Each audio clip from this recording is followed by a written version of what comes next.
Okay, thanks so much. Yeah. Right before the Allegro video session. Did you say B? Bravo.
What's happening?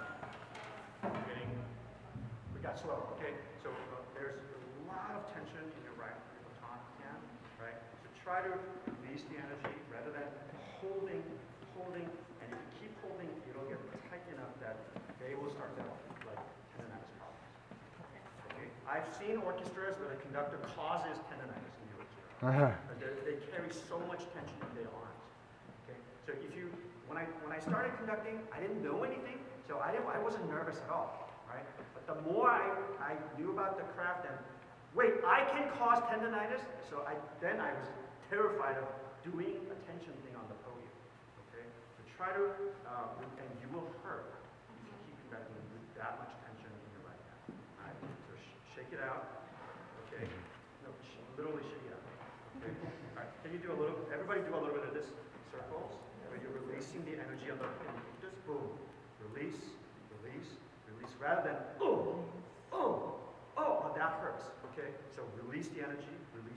So that sense of inevitable gravity falling into earth, right? Boom. That's not it's release. So each ictus we're releasing the energy. Okay, all right.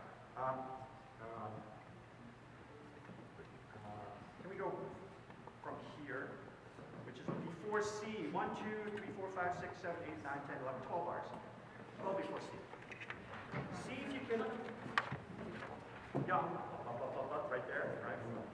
Yeah.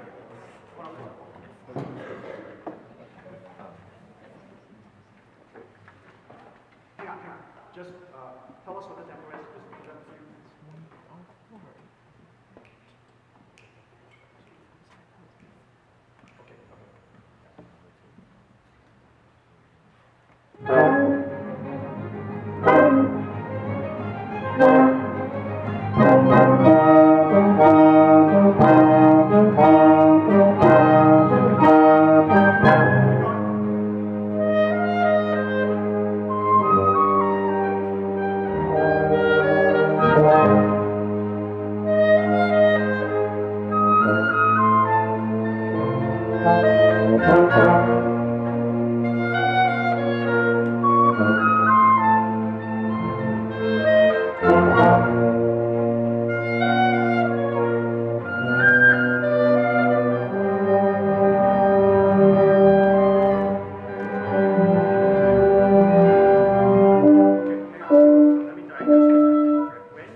Slower, right? So this is fast, boom, slower, go slower, go slow. So they're getting this mixed message.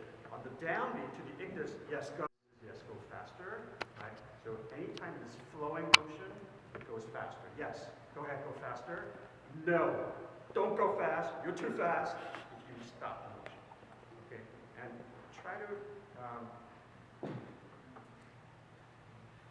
that's what's causing it. So hold the baton without grabbing. Hold it. And then as soon as you grab it, okay, hang on. Can we try this? Grab it, and then if you grab it, you're gonna start shaking. Okay, so relax. Actually, try to just grab it without squeezing. Okay, so and don't turn it this way because that's causing a lateral motion that blocks your wrist.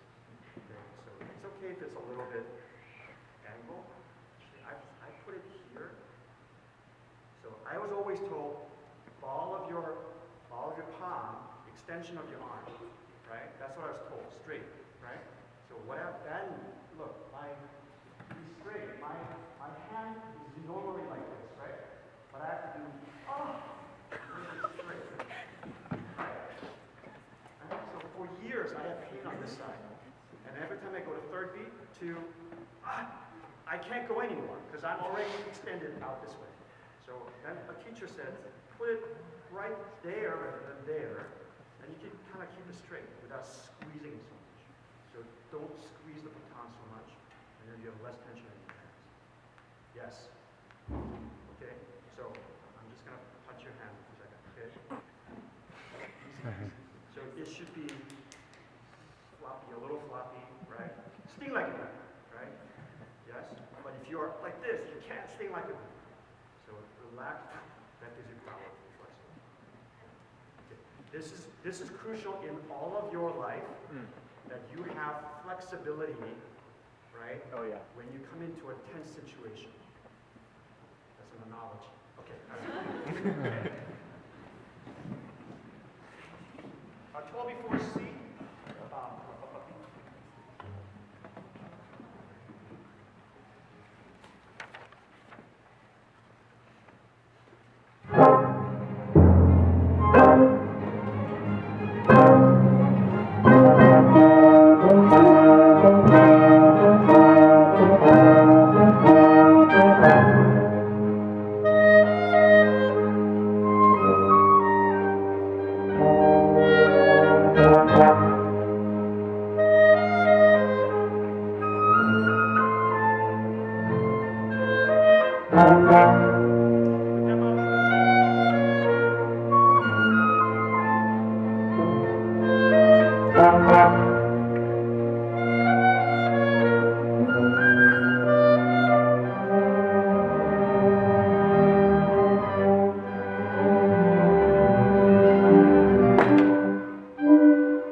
I love that you're, oh God, you think this lateral motion thing, except when you do that, you come out of tempo, that the first violin is going, I don't know how to negotiate with that, right? So that's great, but you have to keep that motion within the vertical beat that is the same as what they have. Make sense? Yeah. Okay.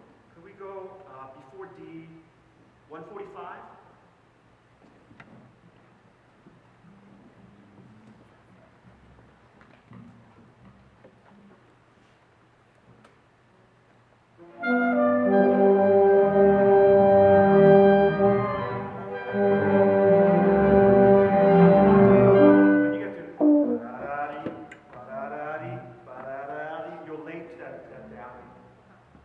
Just do cellos for a second.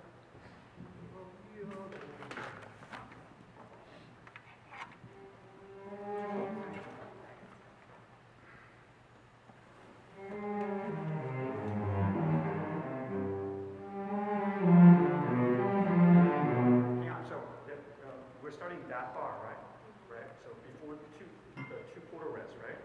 Right. So So you got to carry the two chords.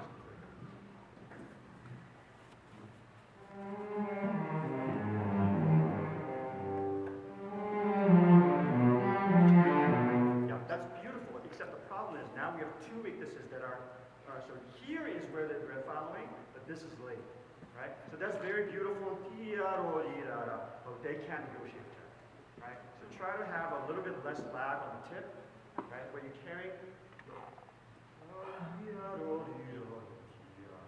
rather than,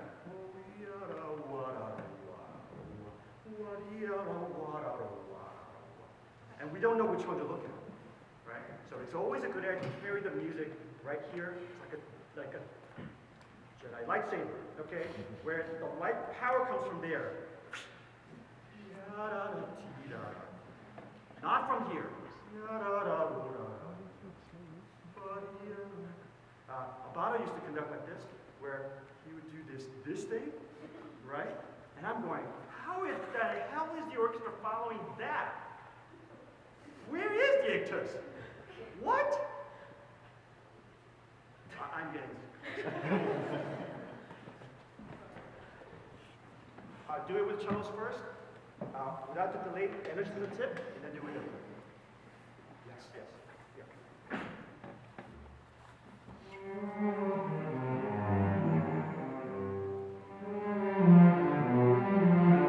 Bravo. Now they'll be able to follow you a little bit better. Okay, there's a little lag, so get the tip there sooner. Okay, right there, 145.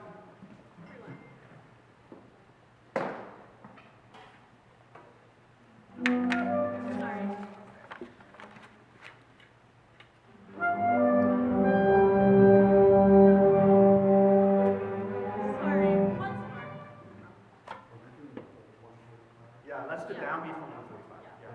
Downbeat of 145.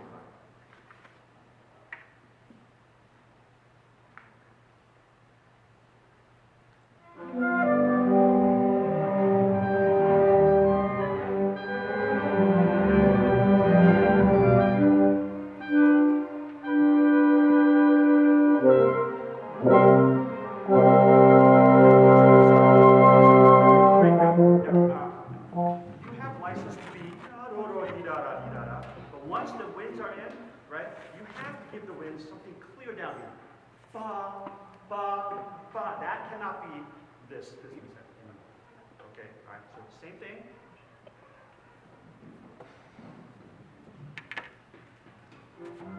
Hang on, everybody has to play the downbeat, so give the clear downbeat.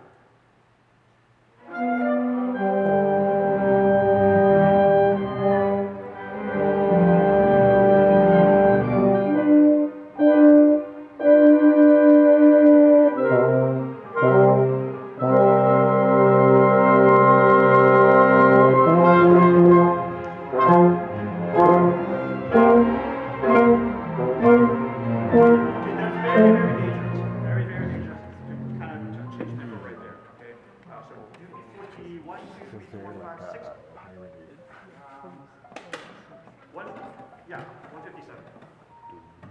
How much time?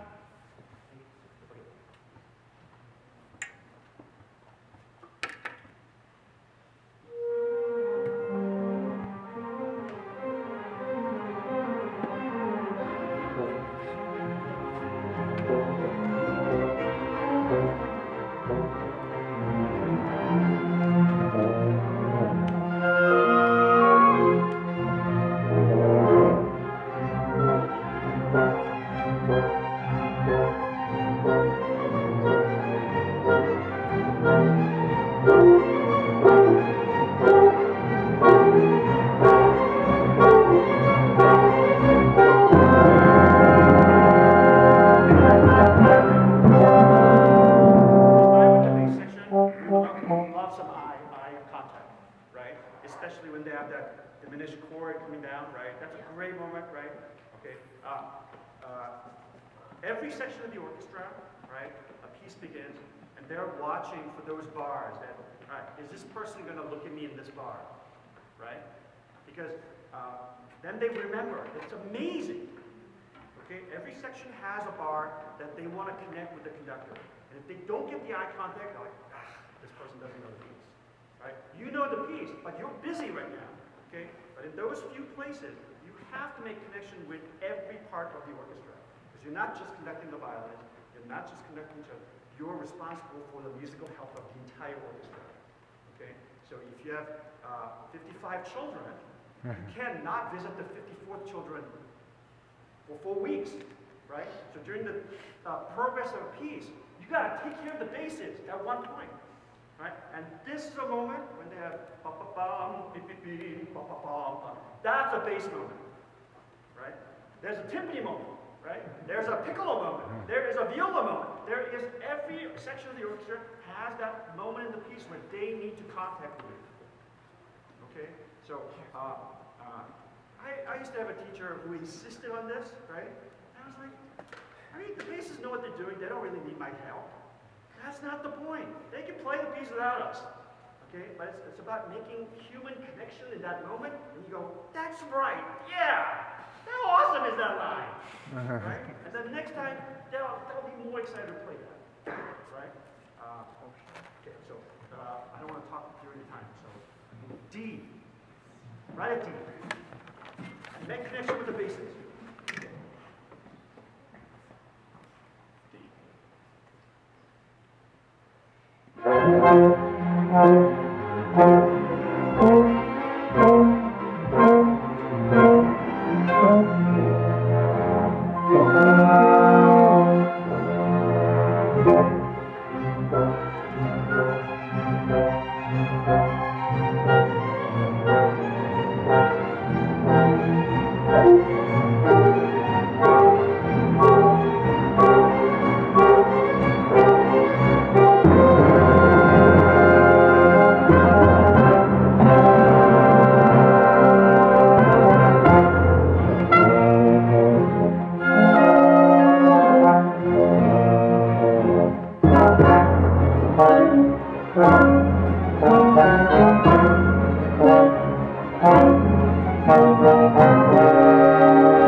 Something seismic happens that's different from the first time. Yes? Okay, show us that, please.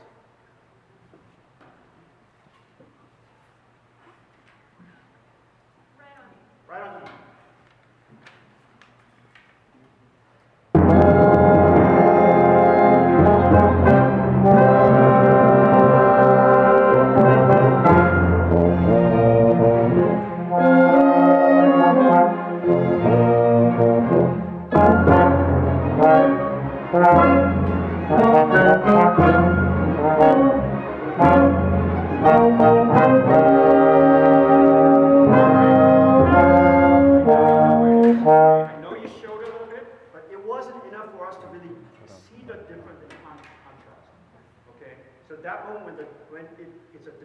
From the previous section, it goes, there's a new energy. There has to be something that changes in your conducting that you go, oh, this is a new room, new color, new car, new whatever. Okay, all right. Also,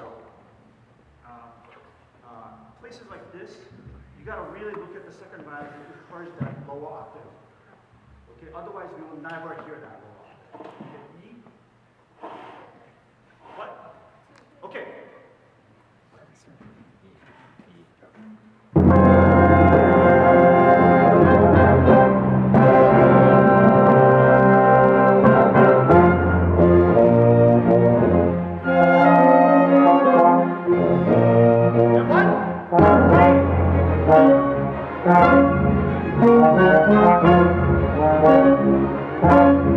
Thank you.